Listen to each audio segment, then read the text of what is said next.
with our questions. So we are so excited to welcome Dr. John McWhorter, who is a Columbia University linguist and a professor, the author of our recent book study selection, Talking Black, Truth About America's Lingua Franca. So John McWhorter is widely known for his ability to make complex ideas about language and culture both clear and engaging. We love the humor as well. In Talking Black, published 10 years ago. And that's that. I had questions about that. Wow. And look what's changed since then. But he helps us to see Black English not as broken or incorrect, but as a rich, rule governed, and deeply expressive language variety with its own history, its own structure, and beauty.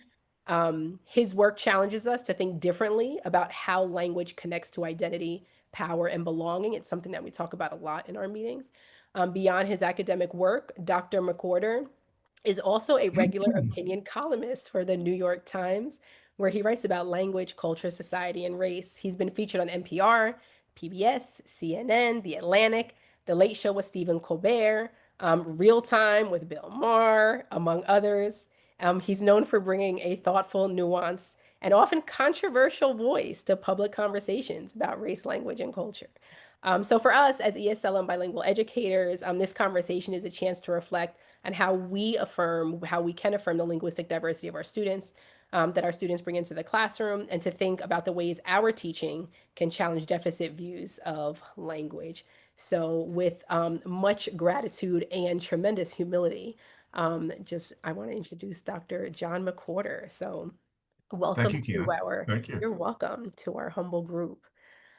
So Dr. McWhorter, before we start, I would love just to ask, because it's been 10 years since you wrote the book, I'd like to start just by asking, before I get into the questions that I sent and that folks wanted me to ask, I would love to just know more about your reflections about language, about specifically Black language in the 10 years since you've written the book. Have you had a chance just to reflect on what you've written and the current state of education, Black language in education at this point? So, Well, I'm 60, like 10 minutes ago. I'm 60. So I remember what it was like in the late 90s, and I was 30 something then.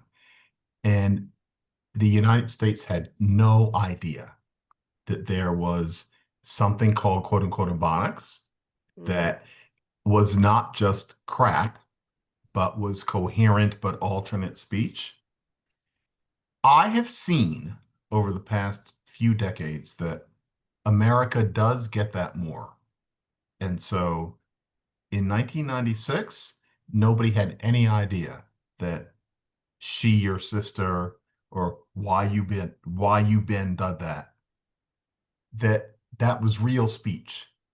Today, I think more, partly because I think the races have come more together and not perfectly at all.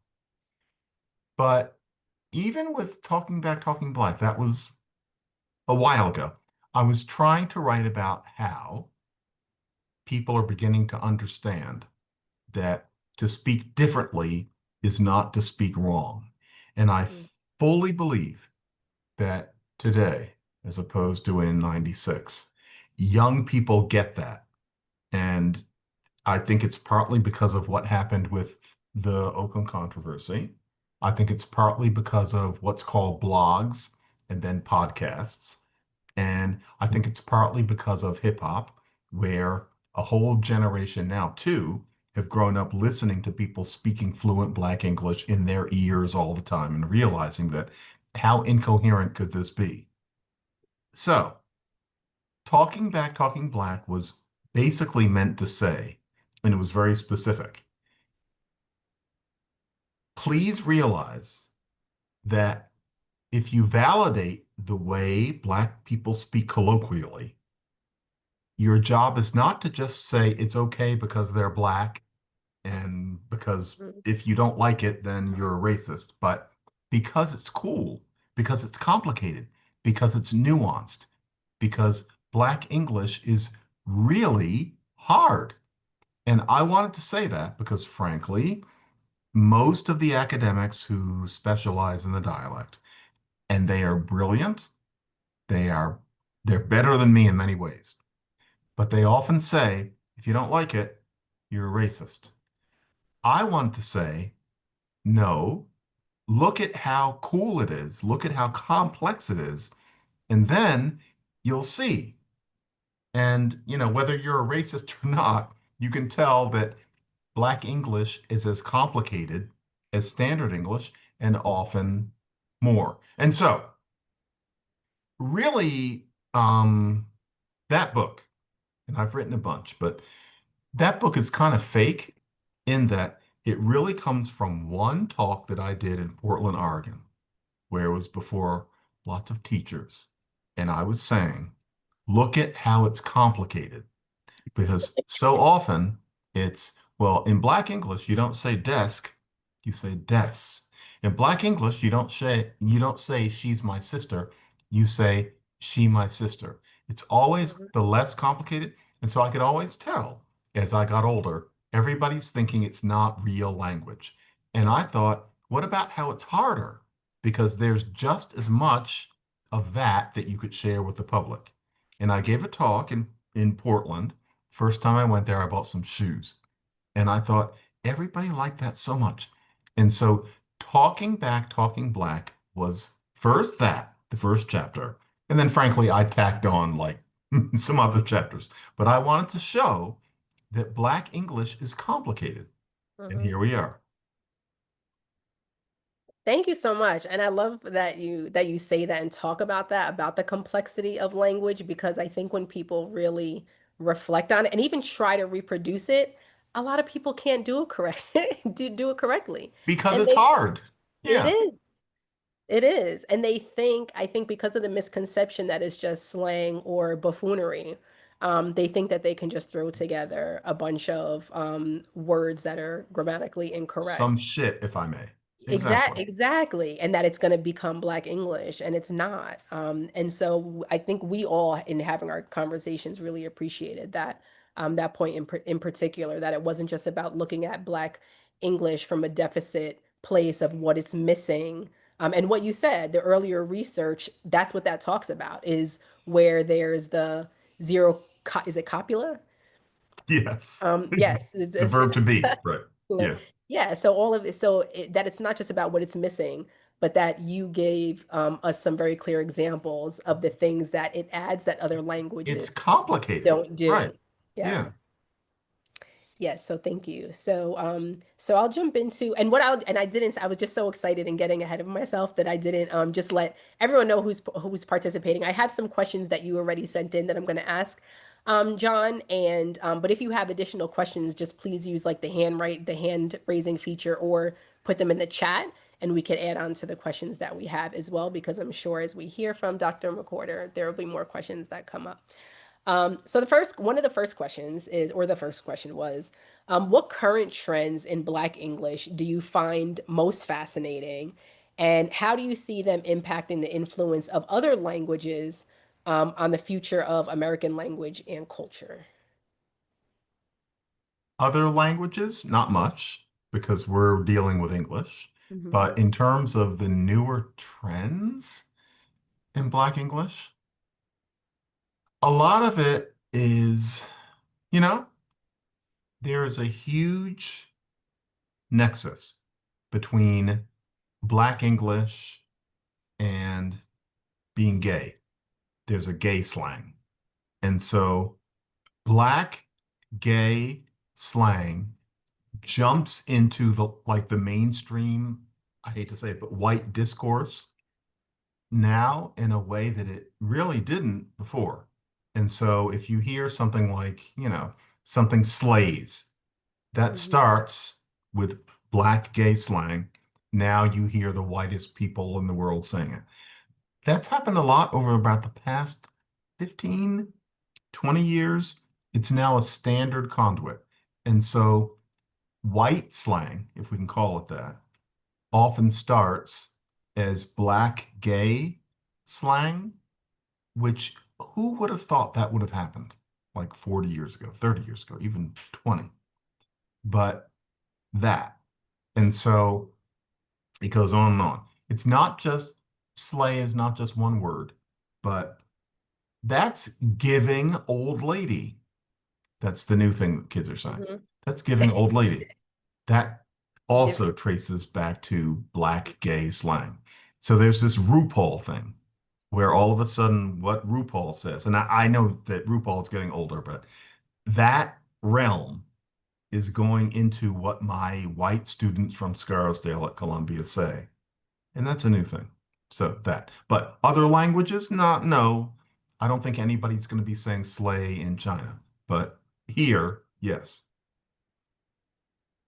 And so another question that's actually in here, and I'll ask that one next since it connects to what you were just saying, was the other question is how do you grapple with the intersections of Black and queer Englishes? Well, I grapple in that there is a huge intersection. Yeah. And what's interesting is that queer Black English jumps into the mainstream more than if what we might call straight Black English. Although, frankly, you watch white guys calling each other bruh. What the hell is that? I went to college in the 80s and I knew lots of hip white guys. They did not say bruh. That happened later. And so that happens. But there does seem to be a certain thing about, I mean, it used to be called ballroom culture, but I don't think anybody's thinking of it that way. But Black English is becoming a major fount of what colloquial English is among people who are on a show like Modern Family or the white people on a show like White Lotus. Hmm. They are blacker than they used to be. I tell my students now, the way you white guys hug each other, the way you white guys like do the half back slap and all of that, the way Hmm. you call each other bruh, your fathers didn't do that. And I know because I went to college with them. They Hmm. are people who I knew. You're black. And that's a new thing. They're not black, but they are taking some things from black culture Yes. that their dads would never have thought to do. And to that end, what I would like to ask too is to what I mean, and you know the conversation about appropriation, and you wrote in your book just about like the N word, and how the N word. I think since you're talking about the way white folks are using words that maybe today that maybe they wouldn't have used then. Ta-Nehisi Coates gave, I love a response that he gave in a video on, he was at a university, and I think there was a white woman who asked him Is just this the about, bitch thing, if I may? yes, it Yeah. was about the N word, and then he talks about the bitch thing and why he wouldn't say bitch and why he wouldn't say the F word either. And so I'm curious too, just about your thoughts, even about things that come from like Black language. And I guess who has rights or permit, and I know that obviously I'm not asking you to speak on behalf of the whole Black community because we all have different feelings about who gets to use what, when, and what we're comfortable with. But I'm curious about your thoughts, like especially when you're in class with your students, predominantly white students, what are you talking to them about in terms of the usage of words that have become a lot more mainstream, but about the acceptability when they're coming out of their mouths? Well, the thing to understand is that linguistics is this pointy-headed subject where a lot of that wouldn't come up. And I do teach other classes, like on American Studies or Hmm. music history, but really it doesn't come up much. But if it did, I can give an answer to your question, Please. which is that I'm not with this new thing. And it's because I'm getting old. Like, look at me, I'm wearing a cardigan sweater. But I remember being past young where you could say the N-word, and notice I'm not doing it now. I've learned. But then I would have said it, and nobody would have flinched. And I'm talking about not like 1915. I'm talking about like 1998, where you could go on the radio, as long as you weren't leveling it, you were okay. I don't like that it's become a magic word, frankly. However, you have to decide what hill you're going to die on. Hmm. And with my students, all of them who now don't know the 20th century, we're getting old. They were never in the 20th century. For them, the white ones or the Asian ones, ever, South Asian, to Mhm. ever utter that word is hideous. I think that there are much bigger problems in the world than telling them, why are you so shy about saying that word? Mhm. But honestly, I feel like we're muzzled at this point because, and I've written this a million times. If we're that hurt to hear it even referred to, aren't we a little delicate? You know, I don't want to be delicate. I want to be strong. And so there's that. But I don't know if I even talked about that in the book because I wanted the book to be a happy book. But the N word for me, I'm going to do something. The very first time I was in the media, I have it on a cassette, and they asked like the new Oakland Black Berkeley professor about the N word. We said Mhm. nigger over and over again, the black and the white people, because we weren't using it, but we just did it.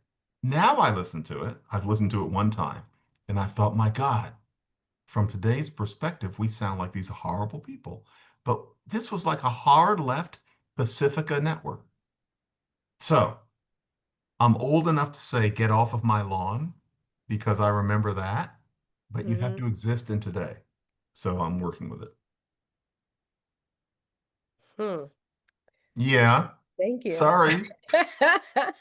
I'm 60. I turned 60 last week. And so Well, it's, happy birthday. Happy thank belated you. birthday. But it means that I'm getting old enough to like, I've been a real whole adult in what is now a completely different era. And so, A real whole adult at your big age. That's what my daughter's 17. That's the thing she likes to tell me. At your big age. So, yes, yes, at your big age, a whole adult. And it's funny, I was watching reruns of when I grew up, I never watched a whole lot of The Jeffersons. I would watch it, but I didn't see all of the episodes. And so I went back and just started watching it they use it. all the time.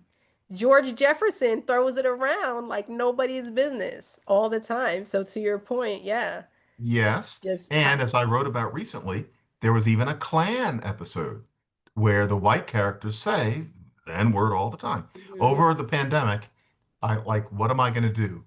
I watched every episode of that damn thing because I remembered it from my childhood, mhm. and I thought I'm going to watch every episode. There were 250 episodes of the Jeffersons, Wow. and especially in the early ones, Hmm. George used it, Yeah. Wheezy used it, Hmm. and they had white characters using it. Like at Hmm. one point, Tom, the white guy who's married to the black woman, says, "Well, George, suppose I called you nigger."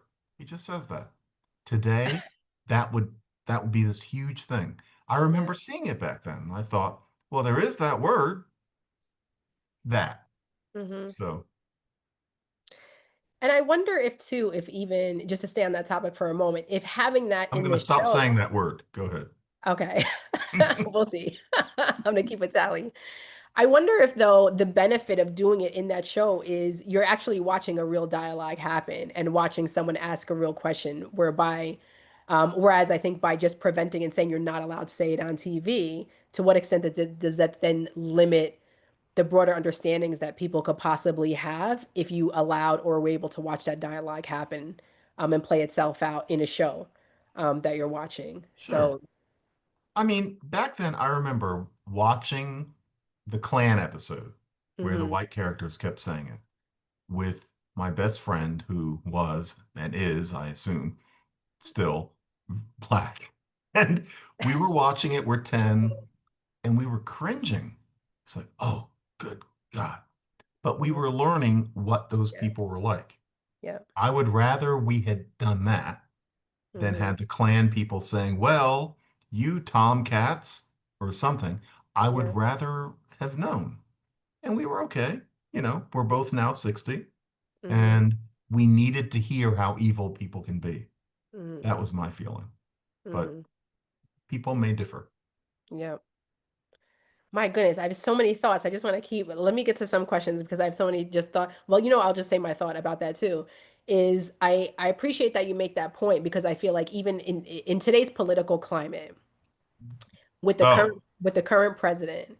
there, because of the way he speaks, it just seems like the floodgates have opened for everyone to say the things that they have been wanting to say for a very long time. But I guess because of the way we were not supposed to say certain things before, those things were kept under wraps. And it's almost like now everyone's true colors are showing, and saying things that they probably always have wanted to say, but then it was just not either politically correct, or it was considered woke, or they didn't want to get canceled.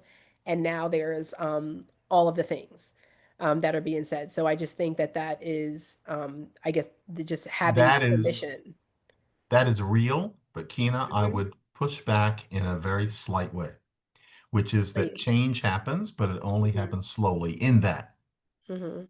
even that knuckle dragging gorilla, I mean, he's my least favorite human being in the world. Even that barbarian, Mhm. he Yep. doesn't go there. And people keep Yep. waiting to find him on tape doing Mhm. it. And if he had, we know by now. Mhm. We make progress. Like it's, Yep. I frankly, he's a racist. I can tell. He's Archie Bunker, but not that word. Even he won't go there. Even JD Vance would never use that word. Watch him do it tomorrow, but I don't think so. And Yeah, I so, was gonna say yet. Yet. They haven't used it yet. I feel like we but get a new surprise every day. I think there are limits. Yeah. However, today is a terrible time. I get Mhm. that completely. Thank you. And thank you for pushing back. I appreciate it. I like being able to go back and forth. It challenges me to think more. So another question that came up was, and this is in the education space, how do you feel that we can begin to have Black English viewed as a second language that can be leveraged to support acquisition of other languages? And what I want to add on to that question is, there is, I would say, in terms of acquisition of other languages, I'll probably narrow that to the acquisition of standard English. And in your book, one of the things that that you talked about in the book was that how most folks who speak Black English and use Black English also have standard English in their repertoire. However, we in one of our monthly meetings that we have as part of the Counter Anti-Black Racism Committee, we read an article by is a two academics and two professors, Privet and Seychow, argue in their in an article that they wrote. They said that not Who? Privet, I forgot what their first names are, but Privet, Privett, and Seychow, Saochao. Okay. I could share the article with you. I probably should share it with you Okay. beforehand. But they argue in they say in their article that not all folks speakers of Black English have access to the standardized, or what we call the standard version of English, because if you're growing up like in a segregated school where it's predominantly Black, you may not have access to that, and you even have teachers who don't speak the standard version of English either, so that there probably shouldn't be an assumption that everyone who speaks Black English also has standard English in their repertoire. So that's what I was thinking about with this particular question that somebody else wrote, is that in terms of how do we leverage Black English to wait, what was it? How do we feel we can begin to have Black English viewed as a second language that can be leveraged to support acquisition of other languages? In your first response, you said that you, or not your first, but one of yours, you talked about it not having an influence on other languages. But I guess in this sense, how would you imagine that we leverage it to access standard English? Yeah. And should we have to? Yeah. And I'm not saying this to be contrary or angry or anything.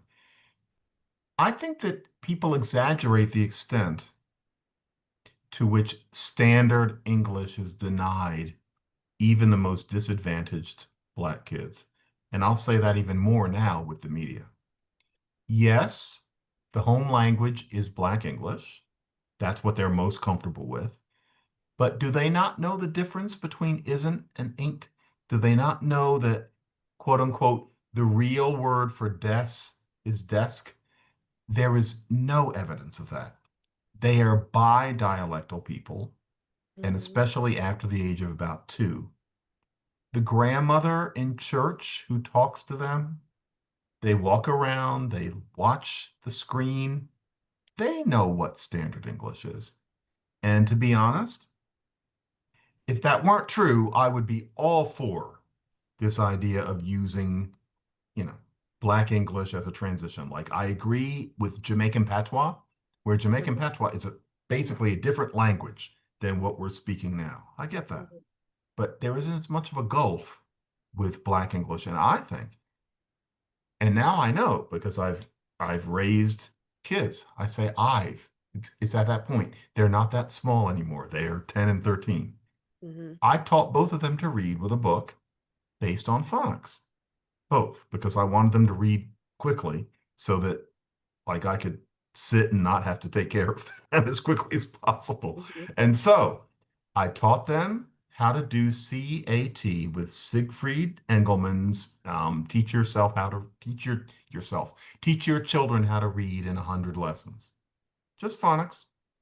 And I really think that the whole debate about Ebonics and transition ignored that Engelmann had figured out in the late 60s with kids of all socioeconomic levels and what back then was thought of as both races. Like there's only white and black, but he Mhm. did both. Yep. That the way that they learn to read is you just teach them phonics in standard English because black kids hear that as much as they hear the home school. And nobody wanted to talk about it. And when I got embroiled in that controversy in the late 90s, nobody wanted to hear that.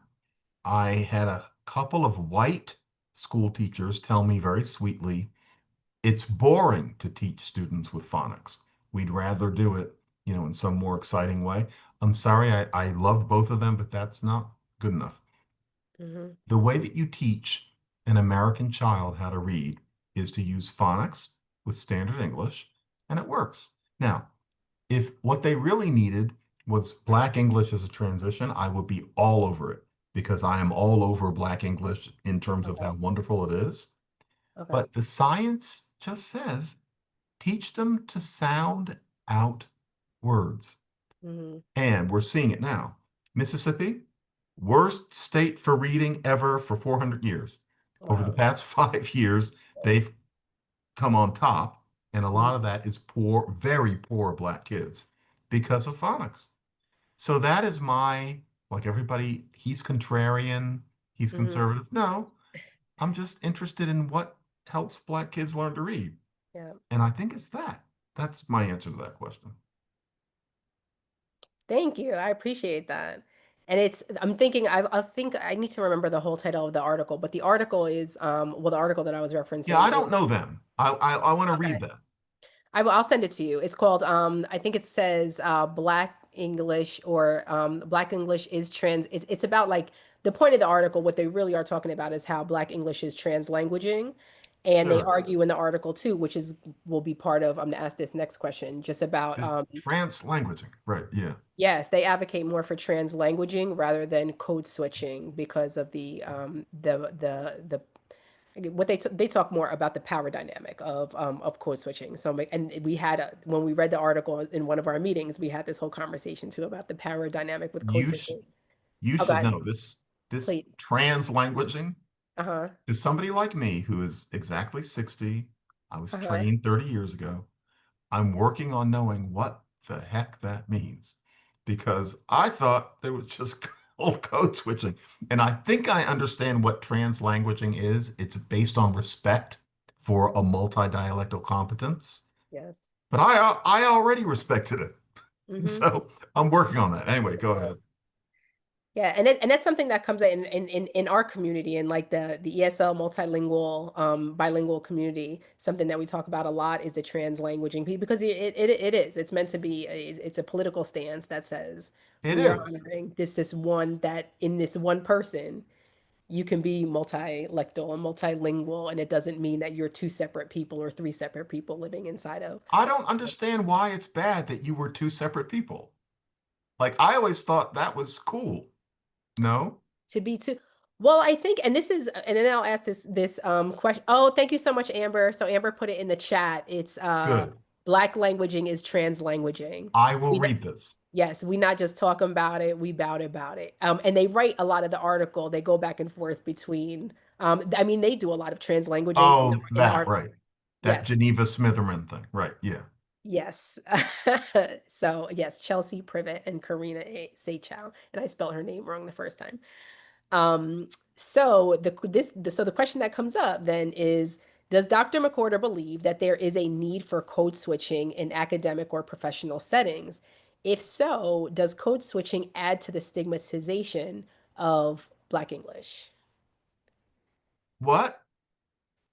Um, Um, and then, and then I'll give you the context for probably where this question comes from in the discussion we yes. had. So we were having a conversation about how code switching can have a negative connotation because what it's asking you is to be two separate people and to have to change who you are in different places. And even though while we acknowledge that, like we're not going to probably use curses when we're using, like there are different language we know is appropriate and not appropriate for different settings, but that you if we know that language is inherently part of our identities, part of our cultures and part of who we are, that in certain settings to have to change who you are in your Hmm. identity in order Hmm. to Hmm. adapt to really for like even for people of color in a predominantly white setting to have to kind of Hmm. become someone else in order to get the job interview or because of other people's perceptions or misperceptions of misconceptions of language, Hmm. then code switching comes down to can be argued that there's a power dynamic in there, in meaning that certain people have to code switch if the language you speak at home doesn't match like the language at school or the language of your Sure. workplace, whereas not everybody else is required to do that. And so the question asked here was, do you believe that there is a need for code switching in academic or professional settings? And if there is, does that switching add to the stigmatization of Black English? Of course it does. Yeah. Gatekeeper. Right. I think that if I could wave a magic wand, if I was like in Wicked, Hmm. everybody could talk their home dialect, even when expressing sophisticated concepts, because they could, as Labov taught us 400 years ago. That's not going to happen. Hmm. And so this is the thing. That's not going to happen. And I'm interested in what can happen in the real world. Hmm. Black English could express quantum physics probably better than standard English could because it would have to make things clearer. It's not going to happen. And so my sense of that is yes, if you are somebody who has a home language that's different from the standard, you have a burden. However, I hope that you can think that you're better. Like I wrote a book. I'm sitting here at my desk now. I have all of my books up above. I don't touch them much. But way up there, one of the first ones was The Word on the Street. That is from 1915. That book originally was called A Wider English, because what I was trying to say is that Black people have more English Hmm. than somebody from Connecticut. For some reason, they didn't like that, but that's really what I meant. And so, yes, it's a burden, but frankly, people take it on and it's cool. In the same way as if I am a linguist, many Germans are linguists, and the language of linguistics is English. And I'm always thinking, you're German, and yet everything that you write, everything you say at a conference, you have to translate it into some other language where all I have to do is stumble up there in my street clothes and say it in my language. It's amazing. Same thing with dialect. You have a wider competence if you're doing that. However, if I could wave a magic wand, you should not have to learn this other dialect. It's terrible. Why? Why can't you get up and say it the way you would normally say it? I'm a good Montessori kid. But you have to figure out what hill you're going to die on. That's my Hmm. answer to that question. Wow, thank you. Thank you. And because I appreciate that you answered the question in that way because in the article, and there's another book that was read before I became a part of this organization. One of the summer book studies, the books was Black Linguistic Justice, right? Was that is that the name of the by April Baker Bell? And then By so who? Who? April Baker Bell. Oh, I thought you said Tinkerbell. I Oh was no, thinking, April. okay, Sorry, okay. that's my Jersey. Just talking real fast. So April Baker Bell wrote a book called Black Linguistic Justice, and then there's like a sub uh, title to Something, the book right. as well. But essentially, part of what she argues in the book, and the similar point that comes up in the translanguaging, the Black languages translanguaging article, is what you said is part of what you said, but they make a different argument. Is that we shouldn't have to code switch. We should be able to use the language. Like if there were this wand, that would be the ideal. Yeah, Um, and then after the murder of George Floyd in 2020, they put up a whole like a list of linguistic demands that pretty much said really. like yes, and I could share those with you too. That pretty much said we Please. should be able to use like the language that we want, etc. And part of, I guess, what I was wondering, maybe to partially to your point, was that as I'm reading the articles and even reading April Baker Bell's book, and reading this article, Black Languaging is Translanguaging, is that both authors have the linguistic dexterity to be able to use both Black English and what we call the Standard English in their Sure, academic writing. But sure. then to argue that students who speak Black English should kind of be left alone as is, I would think is a not doing those students justice, because then you're arguing that they shouldn't have access to the same kind of linguistic dexterity that you had to be able to even write this article, because you're using all kinds of different Englishes, the various Englishes that you have.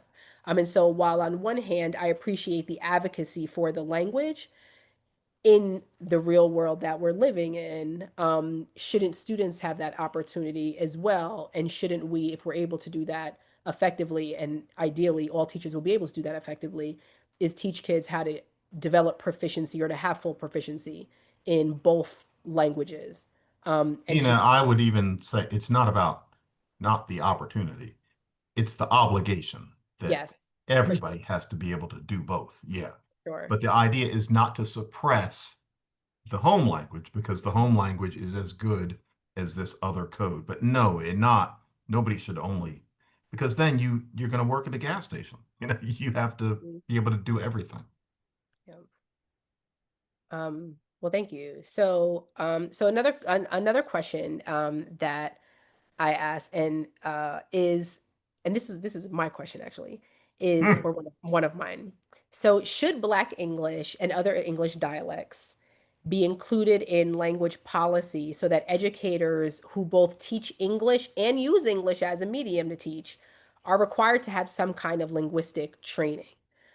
Um, and I asked that question just because, so I'm in the process of working on my dissertation, and in my dissertation I'm looking at Black English as part of like under the umbrella of Black multilinguals, and just how, we have language policy for languages other than English, but we do have, I mean, and part of the reason why, why you're explaining this in his book is because there is a substantial number of people who teach our kids who don't understand and value the language that they have, and a lot of times want to classify them for special education or pathologize their language, Always. or all the time. And so I'm wondering, to what extent would the inclusion of Black English and other dialects, the acknowledgement of that in policy, and I guess a requirement to an obligation to make sure that it's included in like professional development for anyone who works with kids. Just what are your do you think it should be, or is there value in doing that, to have, and as a linguist, for educators to have training in linguistics? Because I think most, maybe in this particular group, because we're like ESL bilingual educators, may have taken a class or two in linguistics, but most educators don't have any familiarity with linguistics at all. And I think that's to a great detriment of the kids that we teach. So, what are your thoughts about the inclusion in Tina, policy? I agree with you completely. In 1996, outside of linguistics, nobody knew anything. I feel like it's better now, partly because of podcasts, partly because of books. And yes, I'm partly me, but like 5%. It's just, it's more out there that Ebonics is not just bathroom slang, but that there are different ways of speaking. However, I do think that linguistics training should be more standard. There's no reason why you only learn it either online or Mhm. from something I say in a podcast or the other linguistics podcasts until you're in college. It should be taught from fifth grade. Mhm. And also, the way it should be taught from fifth grade is not just here's what it's like in Chinese, but it should be dialects of English, including Black English, which is the most interesting dialect of American English. Yes, it should be taught. Teachers should know. Because if they don't, then they're creating almost a kind of evil. The reason I'm hesitating now is because it's so much better. You're talking about doing your dissertation now, so I'm thinking that you were much younger than me. It was so much worse in No, I'm just 19 starting it late. okay, but 1996 it was Mhm. awful. No one knew anything. Now I have much less of a climb to teach, say, my undergraduates that the way you hear Black people Yeah. speaking on the street is not shit. It's much Mhm. easier than it used to be. However, we're not there. Talking Back, Talking Black was my attempt to contribute to that. So yes, I agree with everything you're saying, and linguistics should be more mainstream, and it is now. Like great courses. There's some linguist who's done like what, 7 great courses, and I hear he's very entertaining. He's me. And then there are other linguists, and there are many linguistics podcasts. You can get it more than you used to the Yeah. TED Talks, but Yep. we're still not there. So yes, what you said, but it's getting better. Okay. Well, thank you. Thank you for that validation as well. I have to tell my dissertation advisor Tell that them. that I'm Yeah. right. So something else that I would like to ask that has come up in, it's not specifically related to the book, but it's come up just in conversations that we've had is in this committee is you talked a little bit before about Jamaican patois and how different that is from English. Something that we've discussed and had questions about, and I see it come up in like email when in just some of the email lists as well when people have questions about languages. We get in some by we in New Jersey schools, like we'll get students who come from countries whose official language is English, like Jamaica, like countries in the Caribbean. Oh, this is hard. Yeah. Yeah, and then when they're in because they're coming from countries that are whose official language is English, when they're filling out their home language survey, they're saying English on the survey. But then teachers are saying the student is having a lot of trouble in class and should they be in ESL? And folks don't know what to do because again, we don't have the most people don't have the linguistics training, don't know what patois is. They think it's just an accent, that is just a Jamaican accent or any of the Creoles. So I would love if you would be okay with it, is if you could give us a just what's the difference between the patois, the Creoles, pidgins? What are the things that we need to pay attention and look for when we have students that come from countries whose official language is English, but it's not they may have a hard time accessing the standard version that we're All right. teaching in school. The hard thing about this is this. So, what we're speaking is here. German is here. Hmm. Black English is here. Patois is here. So, if you're speaking real patois, is it English? Most Jamaicans think it is because it's a continuum. They all can do this.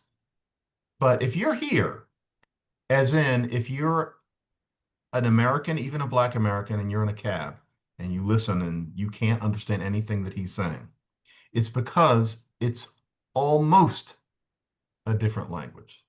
It isn't really different. Like if you hung out in Kingston long enough, you'd get it. but it's almost. And so there are little things like Mia talk about Dexter. That means I'm talking about Dexter. Me a talk about Dexter. Mia, how you can get it. Or little things like a judgy. That means it's George. Na judgy means no, I meant George. Na judgy. You have to learn that from context. Hmm. It's kind of a different language. My thought has always been that Black English isn't different enough that you need to adjust. You just need to use goddamn phonics. That's my thing. If you're Yeah. talking, but that's here. If you're talking about this, Hmm. these kids, they don't speak English. If the person is six, I've been in the Caribbean a couple of times for whatever reason, and if I'm talking to a little kid, we can't communicate because I don't speak. Like, why union? This little girl's like pointing up in my face. Why union? And I said, what?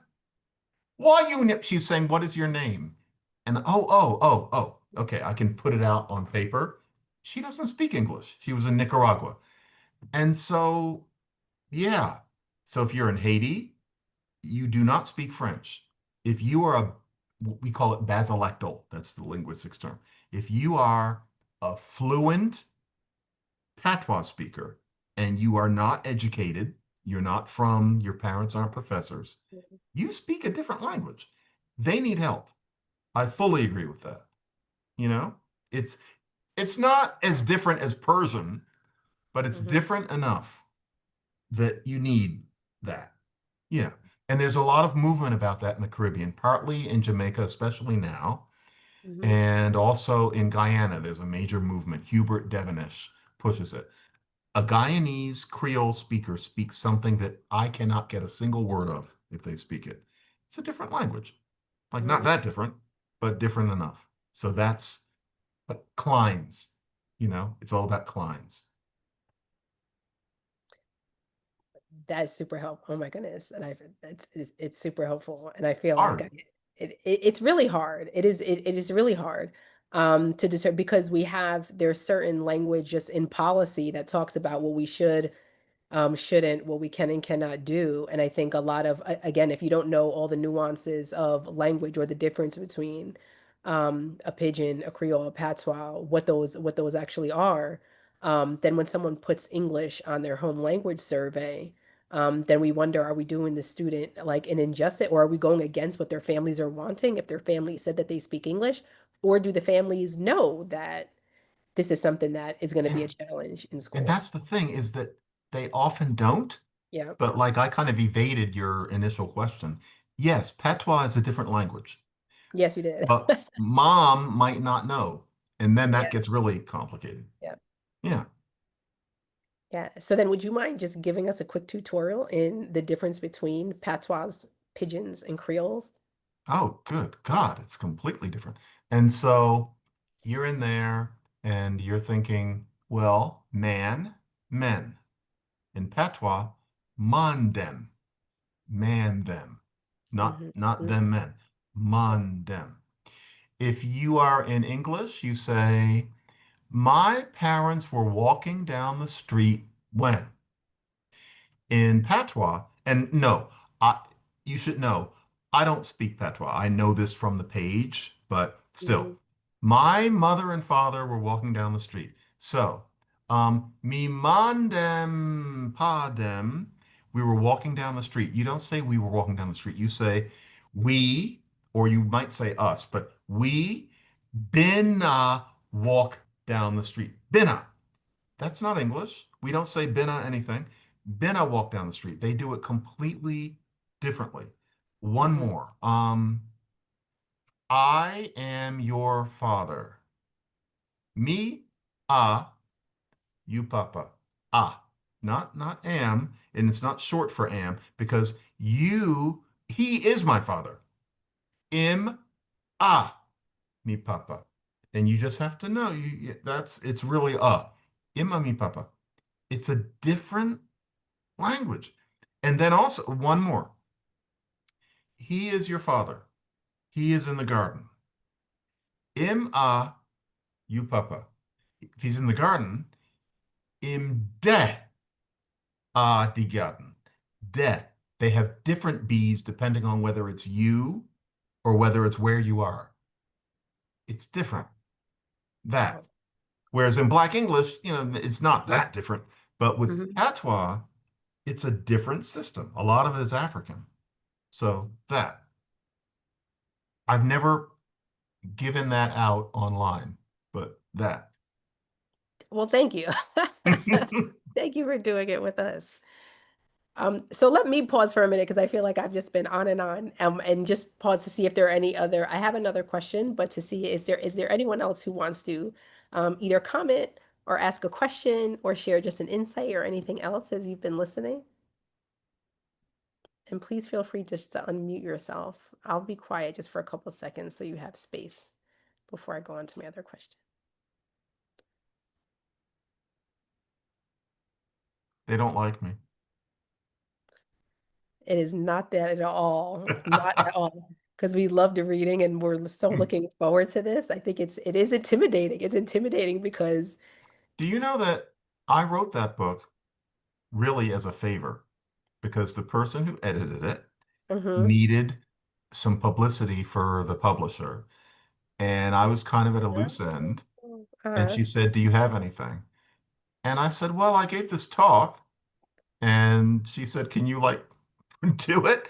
And because I wasn't as busy then, I kind of extended it, putting all this stuff about minstrel shows and things Mhm. because they needed a book and it helped them. Bellevue Press, they're a great Yeah. publisher. But I meant it. But the main thing I meant in that book was the first chapter, which is that Black English is complicated. Because frankly, it's not that I'm smarter or better than any of the people who specialize in it, because really it's not what I specialize in. I just kind of I play it on TV. But I always thought they never talk about how it's complicated. They always say, well, you leave out the verb to be, you say west instead of west, and then they Mhm. wonder why nobody respects it. And I thought it's because nobody knows that it's cool. And so that was why I wrote that book. Wow. Well, that publishing company got lucky, didn't they? Um, And now so here they are. here they are. And so the next question I have is like is a personal question. So I have to give you just a little bit of context first. So I, like your daughters, which is probably like why we have similar hair, grew up, well, my mother is white and grew up in a white family. So for me, Black English was almost like a second language. It was something that Mm, I wanted to mm. learn and to adopt in order to blend in because I had been told so in so much of my early life that I talk like a white girl and all of that kind of stuff. Because where I grew up. And so I really connect to in your book just how much and even in interviews when you almost like just make fun of the way you speak and the your Hello. Right. yeah and that you don't have a black scent. And so I'm curious just on a personal level is for because again identity language and identity are so interconnected and give us that sense of belonging. I'm curious about where you find your space in belonging into Blackness. And for your daughters, how do you create the space for them to find their belonging into Blackness? Oh, Kina, that's deep. Wow. Um, hmm, I hadn't thought that far. My daughters, 13 and 10, they talk like me and their mother, who is white Jewish. They don't have black sense and they never will.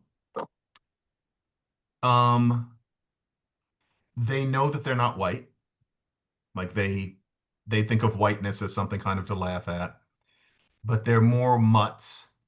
Like they live in a world where everybody else is Turkish or Asian or God knows what.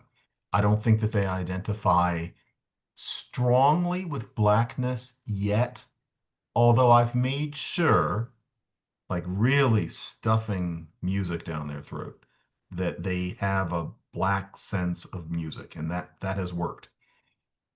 At 60, I'm too old to have really grown up with hip hop, and frankly, after a while, I get weary of listening to men from the street bragging. Like, I get it. I get it. I've got all of Kanye's albums, but it's never going to be my main thing. I like musical theater, sorry, despite that I'm straight. But I wanted them to get Stevie Wonder. I wanted them to get black feel in music, and that's worked. And so my little one, the 10-year-old, she is a better dancer than I will ever be. Like she's picked that up. The older one doesn't dance, but she's an amazing singer. But they don't have black sense, and frankly, they're going to go off into this 21st century with a very different black identity than I'm in a big debate with my sister, 4 years younger, about that. She thinks I need to connect them more with blackness. And I'm saying, like, Mhm. what? Jack and Jill? What? And frankly, they're fine. Me, it's in my ear, it's in my head, it's in my body, it's in my soul. I can't talk it, but it's there. I am very much not a white man. Many people may think otherwise because I have an imperious demeanor, and so it seems like I think I'm better than people, but I don't. And frankly, it's like this is going too far. I could be read as thinking I'm better than black people because they don't realize that if I am kind of snobbish, it might be that I think that I'm better than everybody. Mhm. But I, no, the reason I write about black English is because I have a great passive competence. Like Mhm. I hear it. I know what it is. I know what is grammatical. I know what isn't. I know the levels. I know the class parts. I grew up in it, but I had fucked up parents and they were wonderful people in many ways. But I've realized only over about the past couple of years I've thought about this. My parents both were very bi-dialectal, but they were both people, they weren't close to their family. Mhm. They didn't have friends. They didn't like people. They didn't like children. It is very rare to say that about black people, but that is what they were like. My mother was brilliant. She was musical. My father was more musical. He was the most charming human being I have ever known.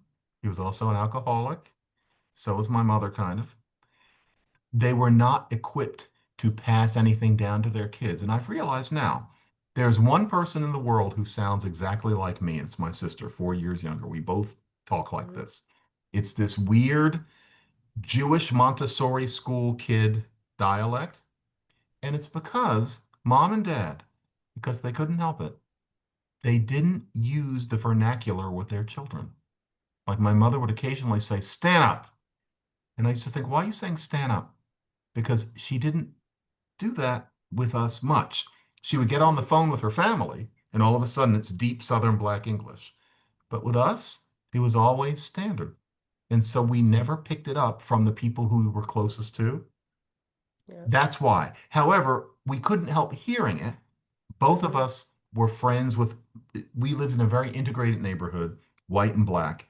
Our friends were the black kids. The white kids were over there. My best friend now is, we're both 60 and dying.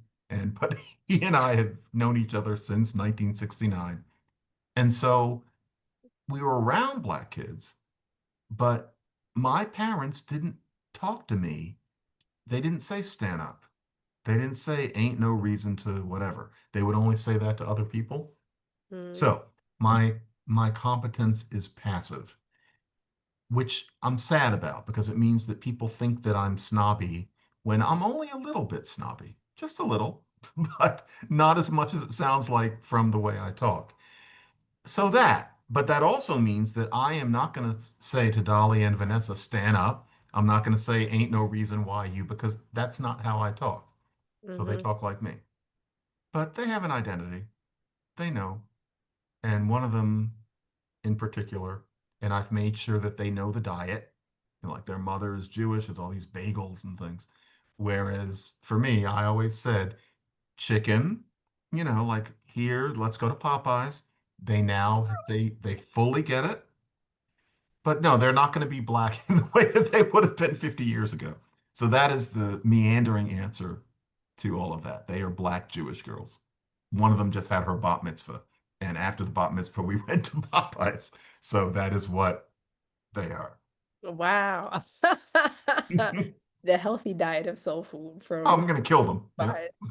but wow. Thank you. Thank you for sharing that. And I think someone Kaya, one of our members, wrote in the chat, she said, I'm white and Jewish and my husband is from East Africa.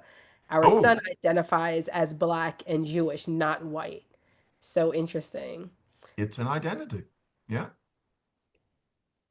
Yeah, and so and even when you talked about before like mutts, which probably isn't, there are certain things that you say, John, that I'm like, oh gosh, this is the because sometimes I try to be mindful of, and maybe this will this will turn into another question, because I think that there are times when I want to just say what's on my on say what's on my mind about certain things, but then also be mindful about why I use certain words that I use Sure. in terms of like my racial identity. So something, again, and this is something more personal, is that I remember when I was younger, I remember I used to say I was mixed.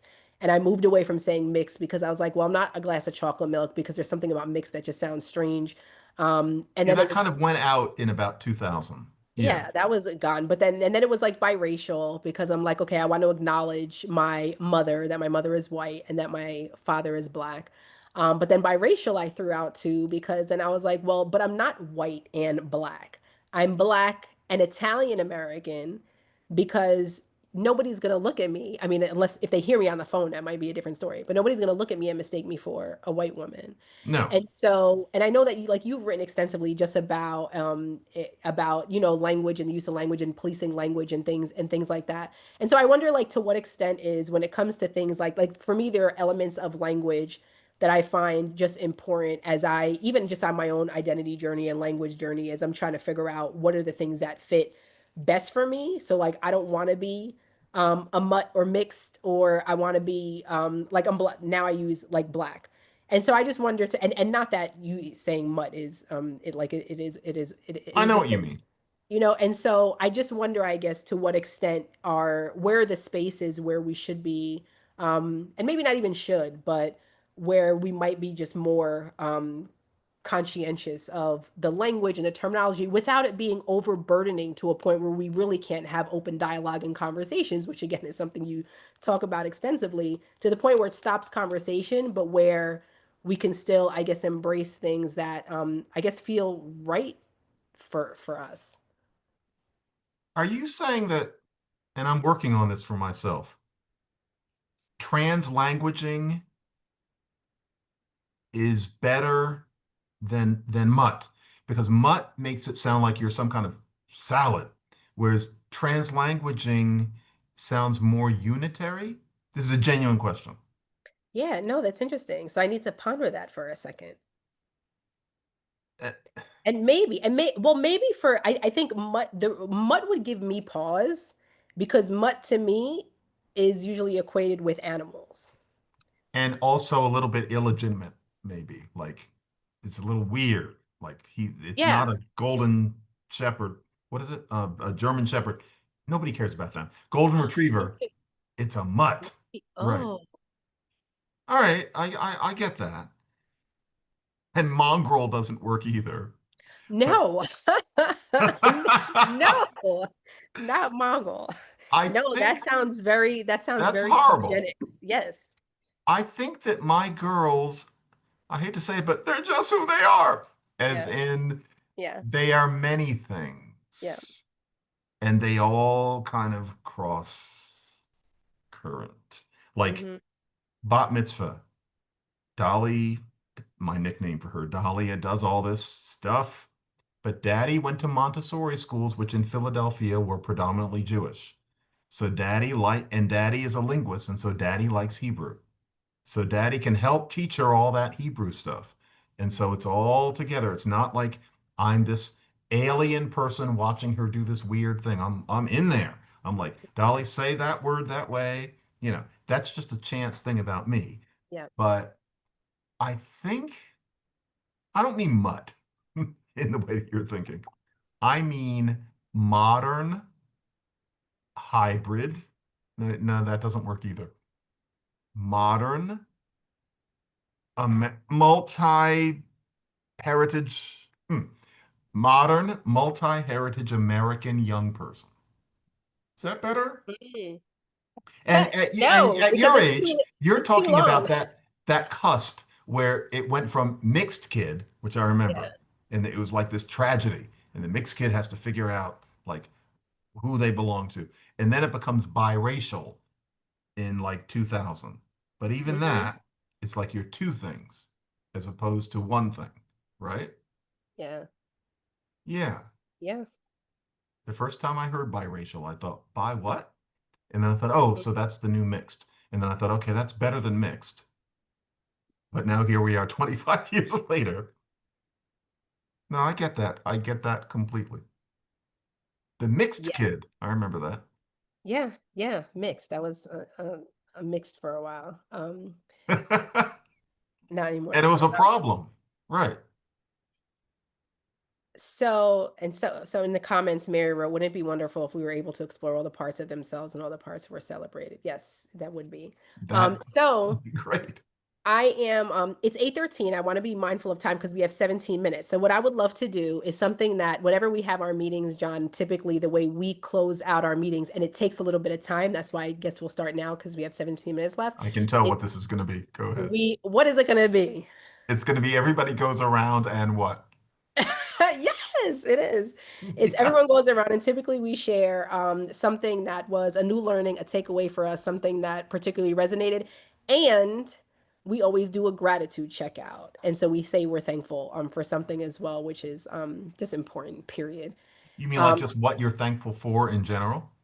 in general, and so being that we're in, yeah, something just that we're thankful for, in general, and some what we typically say is either something that's it could be relate. It winds up usually turning out to be something that's related to what our conversation was, but it really can be anything. It just always comes back to the group.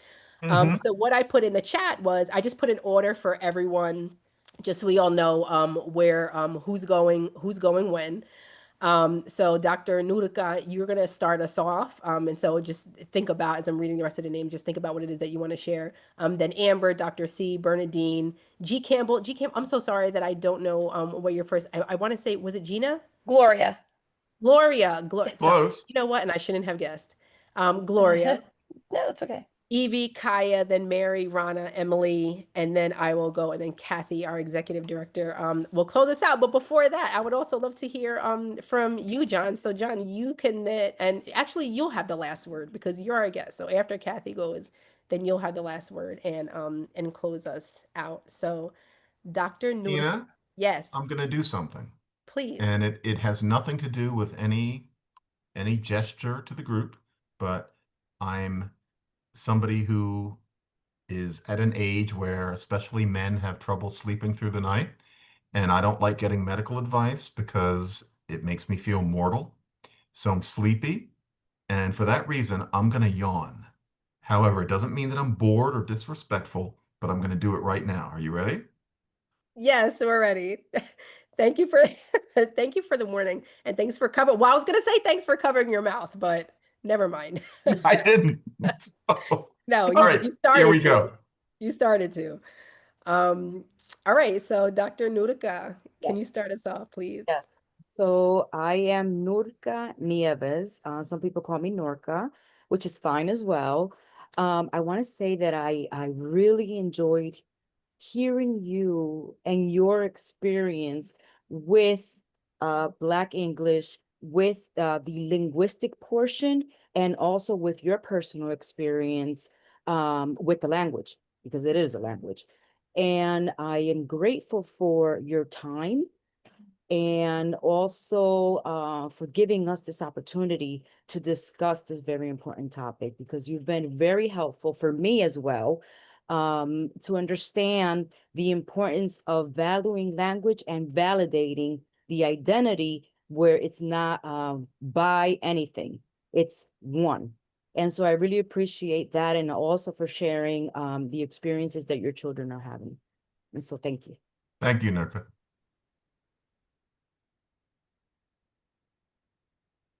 I don't think of it as one. I'm getting old. It's this trans thing, it's trans languaging thing. I must wrap my head around it. I teach a class on language and society. I'm going to wrap my head around it because I think of it as two, but it isn't. I get it. Hi. Thank you so much for writing this book. I think as a younger speaker of Black English growing up, you not having the language to say, yeah, what I do at home is as valid as what I do at school. And reading this just gave me the language to kind of clap back at people when they want to Right. say the things, when they want to do the things and say the things. So I just really appreciate you writing it and really appreciate you coming tonight and diving into some of the deeper points that weren't there 10 years ago, but still poignant today. Thank you so much. Amber, clapback is exactly what that book is for. Thank you. Yeah, I love it. I love it. Hello, I am Corinne, and for tonight, you may be question what trans language is. I never did that before. Coming from the Caribbean, it was nice to hear your perspective on Which the island? coming from St. Thomas, the U.S. Virgin There Islands. you go. Okay, yeah. Yes, I growing up just hearing people use their dialect, I just like, oh, they're just being lazy. That's what I thought. I didn't think it had anything Hmm. much to do with grammar, well, much to do with linguistic on a whole. But Hmm. throughout the years, of course, we learn, we do research. So at this point in time, it was very nice to hear you speak on that and breaking it down. So I enjoyed that. And everyone, have a good evening. Enjoy the weekend. Thank you. It's my turn. You said something earlier today. You said to speak differently is not speaking wrong.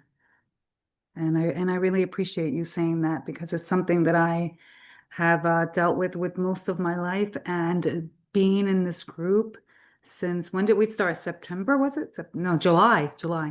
Um, really has made me look forward to becoming more of a linguistic junkie.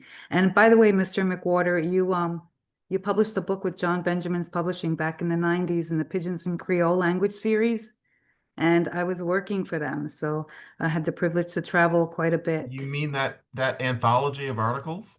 Yeah, I yeah, remember that. Yeah. yeah. So thank you, thank you, thank you. Thank you for giving me the opportunity and for this experience, Kina and everyone. Thank you.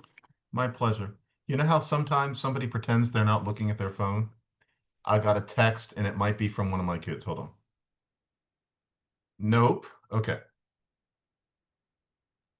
Hi, I'm Gloria Campbell. I just wanted to say that I feel like I leave this group and this book and this discussion with new eyes.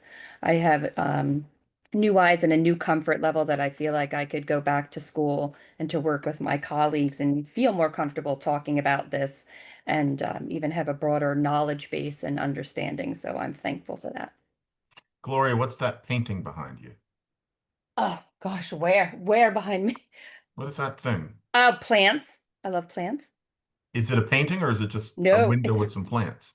it's just a ledge with some plants. Oh. Well, I thought it was a painting that I had never seen. Sorry. Ignore me. Sorry. No, that's fine. Okay. Notice there's a painting behind me. I always want to know what the painting is. All right. Good. Think I'm next. Hello, my name is Evie.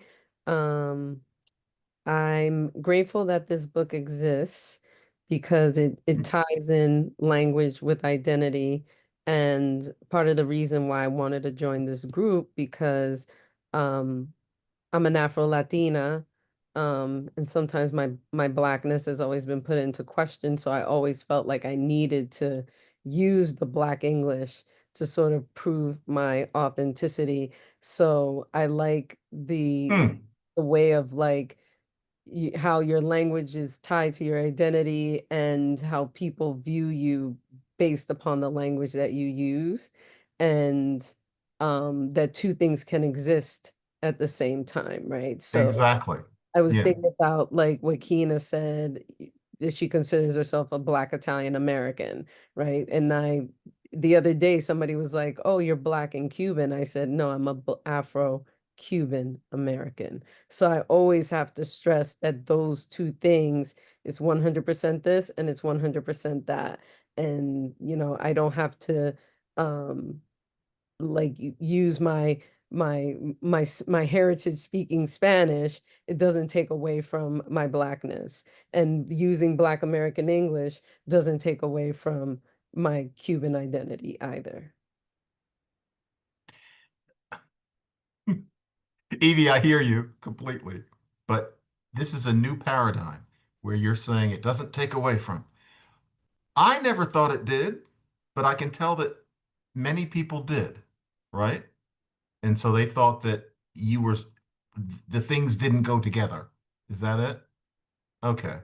Yeah, that I've also heard the story that the face doesn't match the voice, Oh, right, right? right. Yeah.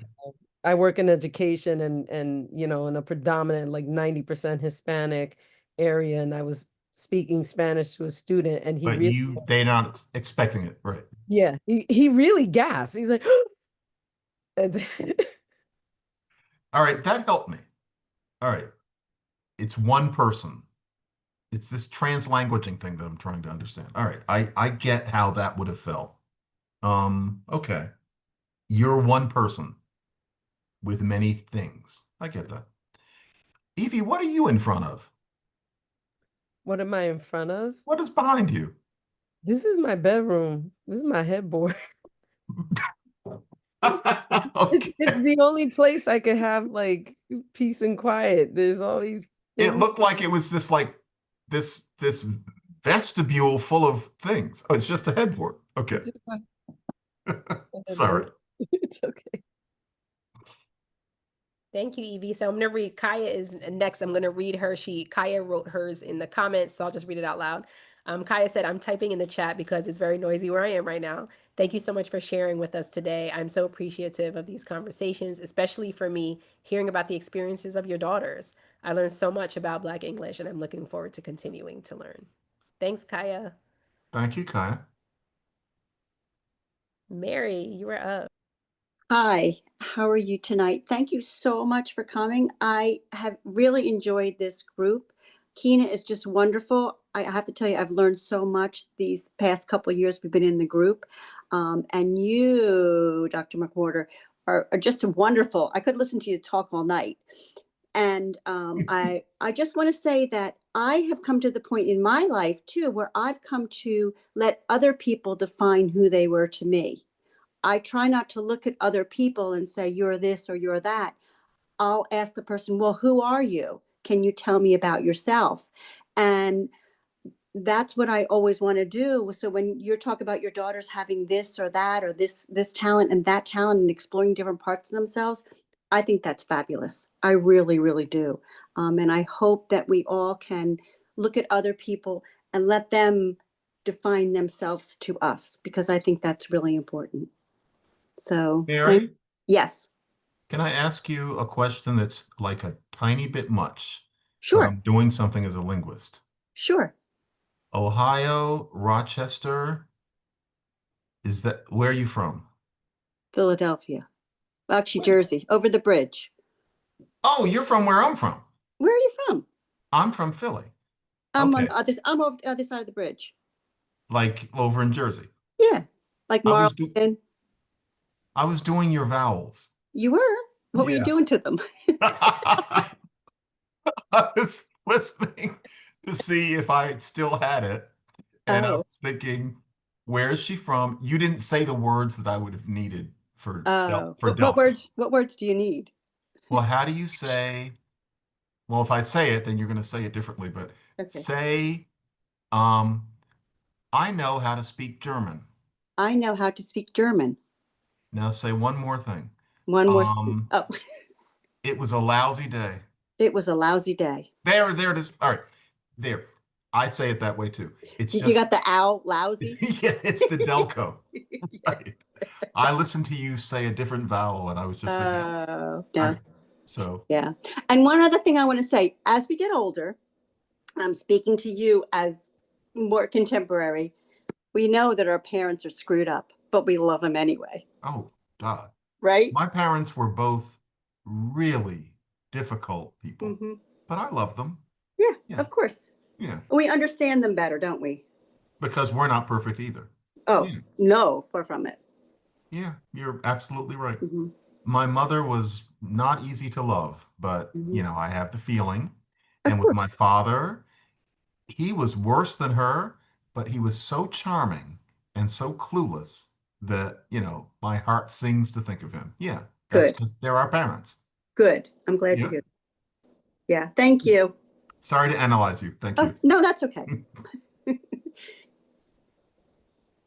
Hello, my name is Rana, and I'm very appreciative of your time with our group tonight. We've been studying your book for months and delving into it. And after listening to you tonight, I have a lot more to reflect on.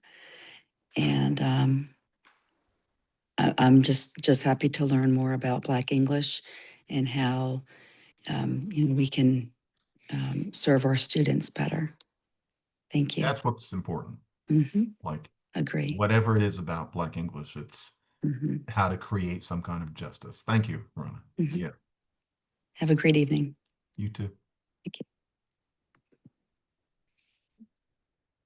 you. My name's Emily, and I want to say thank you first for your expertise, for your time for this book.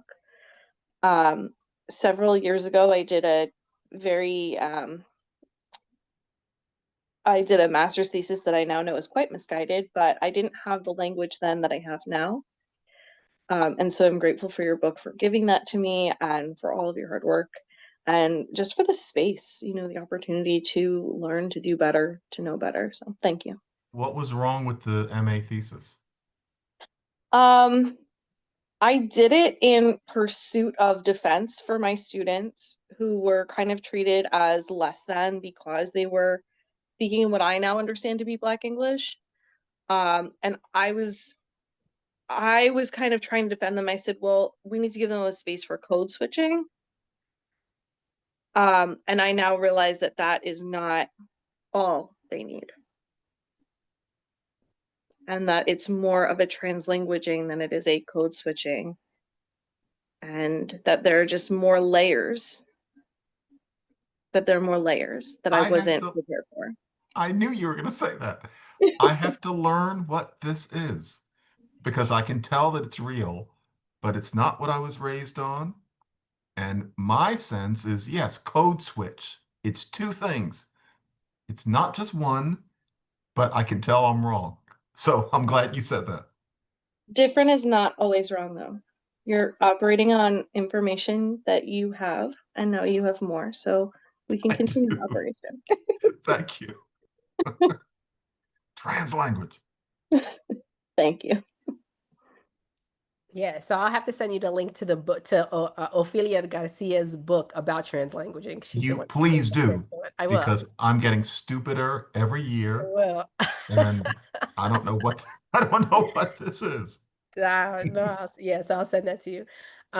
So I'm so grateful just to, I feel like all giddy, and like I'm not that person that when people see like celebrities in the mall run up and get autographs, but I'm such like a nerd celebrity person, and that this is the kind of like it just feels like, oh my god, like I'd rather sit and listen to you than, well, I was almost gonna say than go see Beyonce, but I'm not sure that's true. So we think about Then watch The definitely. White Lotus or Yeah, something. yes, then watch the White Lotus or something like that. So I really appreciate just your humor and how candid you are, John. And oh, and Mary, what I want to say is in our Padlet, there's a whole bunch of videos. I put links to a whole bunch of interviews with John. And if you just Google John, you'll find a billion interviews, and you can listen to him speak all day on Well, YouTube. I don't want to see those. I could listen to you all day, John. Yeah. I'm glad to know that. I watch myself so seldom, but it's good to know that. But it's interesting to listen to from like different time periods too, to listen to interviews. But I really appreciate you, as busy as you are, to take the time to come and speak with our small humble group over here in New Jersey, and to really just give us just really like unfiltered, just have an unfiltered conversation that did not feel like pretentious. It just felt just natural and like a conversation and good. And you answered all of our questions, and I just really, really appreciate the time that you took to meet with us. No problem I at all. appreciate you challenging me as well, and just challenging our thinking, even through our book. Like there's so much that should challenge me to think about things like in a different way. So I appreciate this time with you. Thank you. You know how rare it is that anybody asks me not about my opinions or, how it feels to be me, but about one of my books. It's rare because for me, the best thing is the books, but everybody else thinks it's, well, you were on Bill Maher. So I appreciate that you wanted to talk about one of my books and Black English. That's great. So yes, you know where to find me. Thank you. So I just want to say I'm 64. So I was just right there with you because code switching to me was like the be all in the end. I was like, when I found out that it was no longer, the correct thing to say, I was Yeah. really quite shocked. So, because you were there, so at that time, even recognizing code switching as legitimate Was the radical thing. it was, right? Yeah. Thank you. Thank you for validating because here, they were all like, what are you talking about, lady? You know? But I will say you will be able to understand trans languaging because I do understand that as well. But again, it comes with study. One Also, must pay attention. yeah, Yes. I also want to say that when I was an ESL teacher before I was the executive director of this group, I had a Jamaican student in my ESL class, but he couldn't count for the state because he spoke English. So, I was fortunate to work in a district where we recognized students' needs more than the labels that went with them. And I just want to say that I am also a super musical theater fan. So when I'm reading your I love when you're writing about musical theater. I just want to say that. All of that is as real to me as patois and Black English and Yes, linguistics. and Yep. it develops vocabulary so extra. I think my boys know so much more vocabulary because all they listened to was musical theater or Stephen musicals growing Sondheim up. Yeah.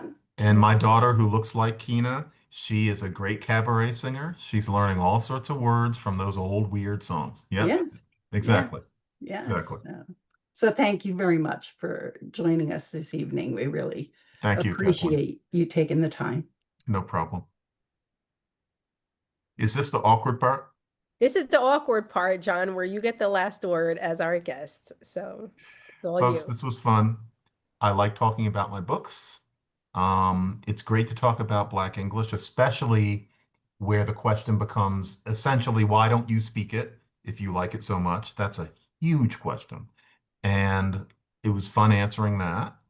And in general, I'm not into talking about myself as much as many people, but you guys have made me actually kind of want to do it. And so thank you because you asked the right questions. Because really, I just want to write the next New York Times piece and raise my daughters and play the piano. That's what I do. But this was good. This was very good. And thank you for letting me delay because Kina had to put us off, and I forget why. But I'm glad that we did this. I'm as well. Thank you so Wait, much. was I supposed to say something more profound than that? Nope. No, that was perfectly profound. Okay. You said that I asked really good questions, so we'll just end on that note. That's a great note. Leave it there. Let's leave it there. So Yeah. thank you all again so much for your time. John, thank you so much. And I'll be back in touch with you because I just want to make sure that we get you a gift certificate. I want that book. I need to learn what this Oh, yes, that could, we is. could, okay, we'll make sure That's that the we, gift. okay, Translanguaging. I yes. don't know what. Please help me. Okay, we got you. We got you. We got you. All right. So thank you so much. I hope you have a wonderful evening and thank you Good to night, everyone. folks. Have a good night. Thank you. You Thank guys are you, great. Jen. Good night. Bye. Thanks so much. Thank you.